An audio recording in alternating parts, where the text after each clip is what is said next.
Yukarıda bahsettim, dedim ki Yarkent şehrinde İlişko ve Handi'de Ramazan'da oruç yasağından dolayı binlerce kardeşimiz bu protestoya katıldı ve en az 5000 Doğu Türkistanlı 1-2 gün içinde şehit edildi. Böyle bir katliam yakın tarihimizde yok. 5000 kişinin katledilmesi. Hatırlayın, bir başka bölgede, bir başka İslam beldesinde aynı tarihte, aynı hafta içerisinde oldu. Filistin'de 52 kardeşimiz havadan bombardımanla şehit edildi. Aynı Ramazan ayıydı. Evet.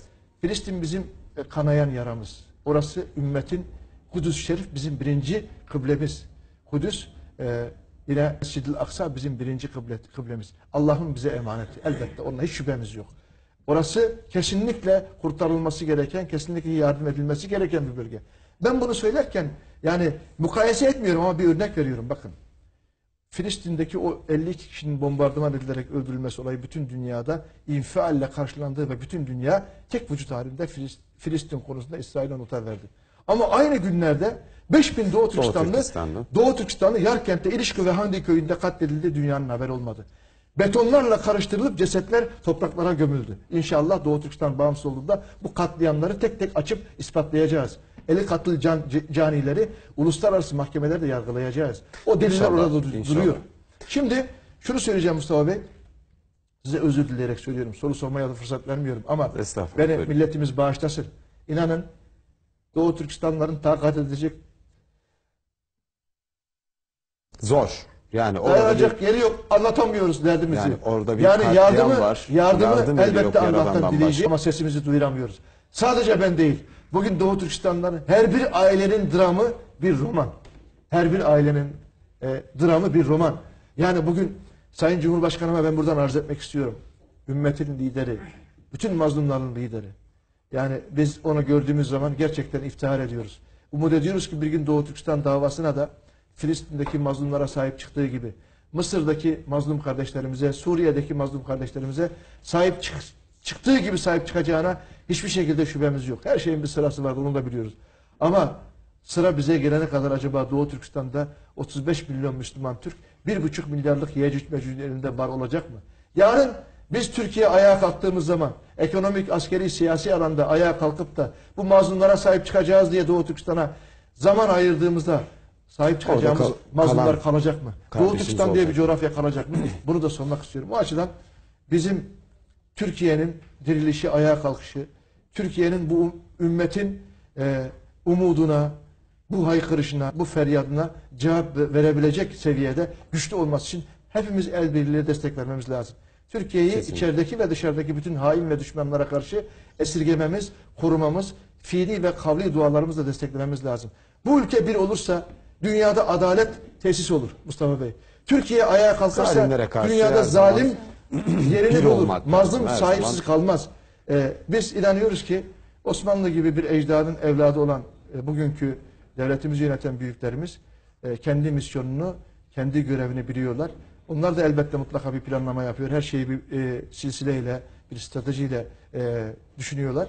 Ama Doğu Türkistanlılar geçen mesela 2 gün önce Sayın Cumhurbaşkanımızın Eskişehir'deki konuşmasında Türkistan'a da sahip çıkacağını orada söylemesi, inanın bizim Doğu Türkistanlıların kanayan yüreğindeki yaraya melhem olmuş.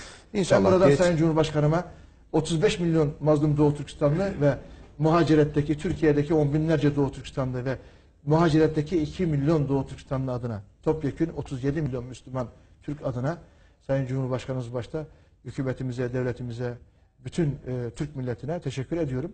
Ama görev büyük, vazife büyük. Görev büyük, adım atmak lazım. Sadece buradan biz aktarıyoruz, anlatıyoruz ama oradaki kardeşlerimizin yarasına merhem olmak lazım. Yani oturup da beklemeyle olacak şeyler değil. Yaradan yardım ediyor. İlla ki Rabbim bir imtihana da tabi tutuyor. Ancak sadece onlar değil, bizleri de bir imtihana tabi tutuyor. Siz ne kadar koşup elinden tutup kaldırıyorsunuz, ne kadar yara bandı oluyorsunuz. Bunları da tabii göz önünde bulundurmak lazım. Biz birinci yarıyı geride bıraktık ama konuklarımıza söz hakkı veremedik. Çünkü önemli şeyler anlatacaklar, önemli konulara değinecekler. Bizzat yaşadıkları hisleri bizlere aktaracaklar. Ancak şimdi kısa bir araya gitmemiz gerekiyor. Aradan sonra devam edeceğiz.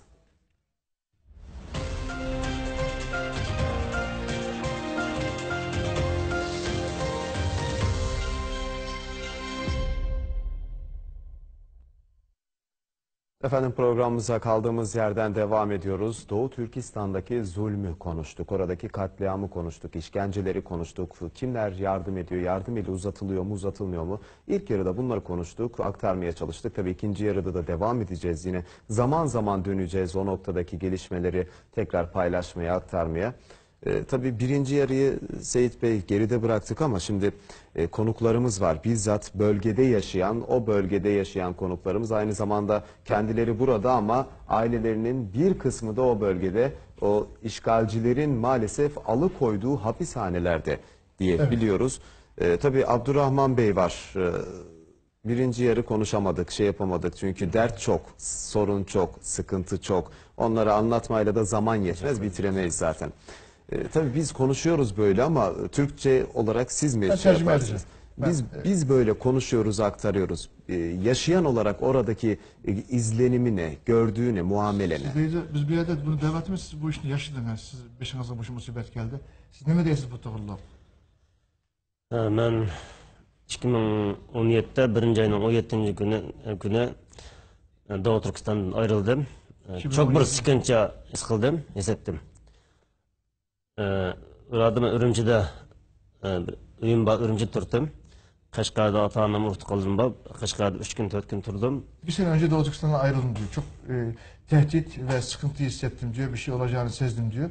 Bir sene önce Doğu Türkistan'dan ayrıldım. Ürümçi'de ve Kaşgar'da annem ve ailelerim var diyor. Ürümçi'de turdum bir 10 gün. Telefonda haberde görüp durma halkdan anlayımız da koçuldu. Mesela o akımız tutuldu, bu tutuldu, savcılar, büyük iş adamlar, bayılırlar. Tutuklamalar, sorgusuz, sualsiz hapse atmalar, iş adamları, dini alimler, kanaat önderleri, aydınlar, yani topluma önderlik yapabilecek insanlar hiç sorgusuz, sualsiz hapse atıldı, kayboldu diyor. Şu an orada akrabaları var. Kimler var akrabaları? Şunu derliydi. Urutkallarımdan yerde benim anam, ayalım, onlar bir tağam Hüseyin Abdullah, ayalım Tunsa Gülnur Mehmet, anam Amin Muhammed. Bunlar terbiyeleş lagırda. Bunun adı çıraylık güzel, hem de terbiyeleş diyen söz var, bir lagır.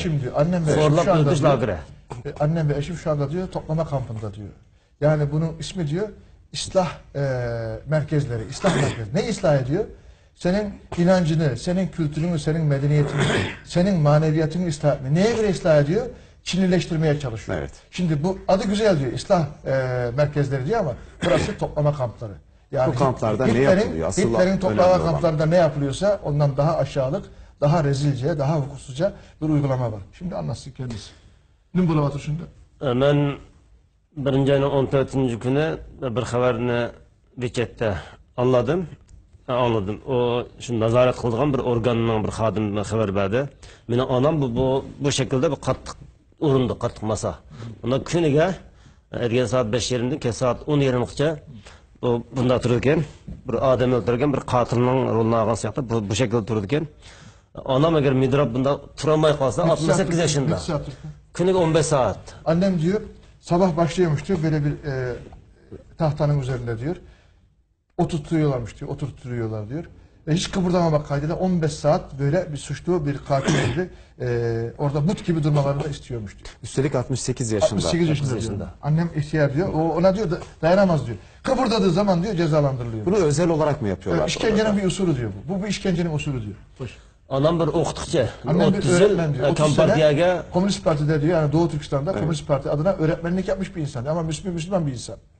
Anam hiç bir hayatında bir hatalık o'tkazgan bir insan emas. Annem hayatında diyor bir yanlış yapmış bir insan değil. Evet. Biz 30 yıl kompartiyaga adam tarbiyalab bergan. Hükümet Komünist Parti'nin yani ne diyorsa onu yaptı. Yani memur yetiştirdi. Bir ana 68 yaşında bu qattiq o'rindiqda o'tirg'izib agar buningda turolmay jism charchaydi bedel bermaydi. Men chidamasligim mumkin 15 saat. Anam medirlab qolibdi, anam bir gün aç qolibdi. Bir gün suv bermabdi, yemek bermabdi. Biz şöyle kıpırdadığı için diyor, ne yemek vermiş ne de su vermişler. Susuz ve aç kalmış diyor. Kıpırdadığı için diyor. Çünkü 15 saat yani kıpırdamadan durması mümkün değil. Var orada. Bu lagerda kuniga bazı vaqtda bir ikki odam o'lib chiqdi degan. Orada diyor yüzlerce kişi var diyor kampta diyor. Günde diyor bir iki kişi ölüsü çıkıyor diyor. Yani bu işkenceye dayanamayarak. Ya kirgenlerinin bir çıkış yolu ölüm. Orada Ölüm çıkışın mesela. yolu diyor, ölüm diyor. Ölümle çıkabilirsin diyor oradan diyor. Benim anam onu görmez, anam körüp turduken, o kardeşleri öldürdüken, bu öldürdüken, bir iki gün turup kalgan öyle eçkitiken, anam şu körüp korkup yaşaydıken bir yerde, benim anam bu 3 ay oldu, 3 ay 4 ay oldu, 4 ay. Demek benim anam şu ölüm gelse, adam rahat ediyor hazır. Ben diyor, ölüm annemin diyor, gelse, ölmesini istiyorum diyor. Ancak bu şekilde rahatlar şekilde diyor. rahat Ölsün eder. diye diyor. Ben de diyor içimden diyorum diyor. Keşke ölse de diyor. Bu işkenceye maruz kalmasa diyor. Ben o zaman rahatlar, ben de rahatlarım diyorum diyor. Peki o kamplara zorla mı götürülüyorlar? Kampa tabii. Şimdi bakın demin dedim ya. Siz eğer komünist değilseniz, Çinliler gibi yaşamıyorsanız, yine kültürünüze sahipseniz, Çin için potansiyel tehditsiniz ve sorgusuz sualsız evinizden götürülüp bir evden 20 kişi cezaevinde Mustafa Bey. 20 kişi. Yani düşünebiliyor musunuz? Yani kim var kim yok hepsi bir Hepsi. cezaevi. Mesela Muhammed halinde. Salih Üstad'ın, Şeyhülislam Muhammed Salih'in bütün ailesi cezaevinde. O Muhammed Salih'in İslami bir alim olmasından dolayı bütün ailesi cezalandırıldı. Mesela burada bir kardeşimiz şimdi diyelim ki bu Abdurrahman burada görüldü ya. Bunun bütün Onu ailesi soracaktım hapse aslında. atılacak. Şimdi Abdurrahman Bey nasıl geldi Türkiye'ye? Yani kolay mı? Kandan geliş? çıktı bir yerinde Türkiye'ye. ben ilgirdim da ben soğut iş adına, ben ticaretle uğraşıyorum. ben import, export nimesiyle şugullandım. Benim pasportum var. Ben kelip gittim 2003'ten beri chet elge ülke çıkıp girdim. O zaman şu an bir çıkış engeli yok herhalde havayolu şeyinde. Şu anda Doğu Türkistanlıların hiçbirinin ne hava yolu ne karayolu ne de Şu başka bir anda yolda öyle. Doğu Türkistan'a çıkışı mümkün değil. Ama önceden bir şey vardı. Pasaportların tamamı toplatıldı. Tamamı toplatıldı pasaportlarının. Hatta bakın Mustafa Bey, yurt dışındaki Doğu Türkistanlar 5 sene önce Doğu Türkistan'dan çıkmış Çin pasaportuyla. Onların pasaportları konsolosluk tarafından çağrılıp sadece tek seferlik Çin'e dönüş için beyaz seyahat belgesi verildi. Tek seferlik. Tek seferlik. Yani orada oturma durma Tabii buradaki şeyleri amaç şu Mustafa Bey, kaldırılıyor ortadan. yakındakini ez, uzaktakini de çağırarak buraya onlar da ceza. Temiz yani katliam yapmışken Steril hiçbir bir yerde katliam. bırakmayalım. Steril bir Hepsini katliam. birden Hem de katledelim. steril bir katliam. Yani kökten tamamen Doğu Türkistan'da içeridekileri de öldürelim.